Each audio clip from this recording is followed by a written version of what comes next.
the big fear that I think I've always had and tried to hold here is that the rest of the region is not going to stay silent as this all continues. And that's what happened yesterday. Let's put this up there on the screen. Commercial ships, including a U.S. warship, were attacked by Houthi drones in the Red Sea. Now, many of these commercial shipping vessels were not Israeli flagged. They were U.S. Or UK flagged. The U.S. missile destroyer that was actually in the area ended up shooting down 3 of the drones. But this comes, Crystal, after there was already that Houthi hijacking of that Israeli tanker. I mean, this is one of the most vulnerable places in all of global shipping, why we have so many U.S. naval assets in the region. And these are, in the immediate term, they're drones. But don't forget, this same guided missile destroyer has shot down what they say are missiles that are being shot from Yemen all the way towards Israel. Now, no way to confirm whether or not that's true, but what we can confirm is that they have kinetically engaged some of these Houthi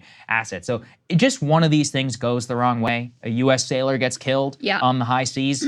We're living in a different world. That's a different game. Yeah, so to start with that piece, I was reading from some shipping experts on Twitter. Yes. And as you said, this particular area is really critical.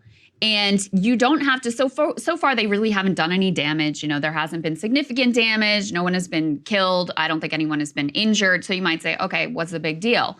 Well, for these shipping, for these massive, cargo ships, they have to be able to insure their passage. And if you have any sort of danger in this area, then insurance rates skyrocket. And then you either have them paying, massive rates of insurance, or you have them having to reroute around this area, which makes the trip much, much, much, much longer. So it has a significant economic impact, even if they aren't really being that effective in doing any sort of damage. So that's on that piece. And of course, it also just shows, listen, the Houthis in Yemen, they aren't going quietly here. You still have Hezbollah hanging out there. And the greater the toll on civilian life that is inflicted in the Gaza Strip, the more fraught things will be. And of course, the more at risk our own troops in the area will be as well.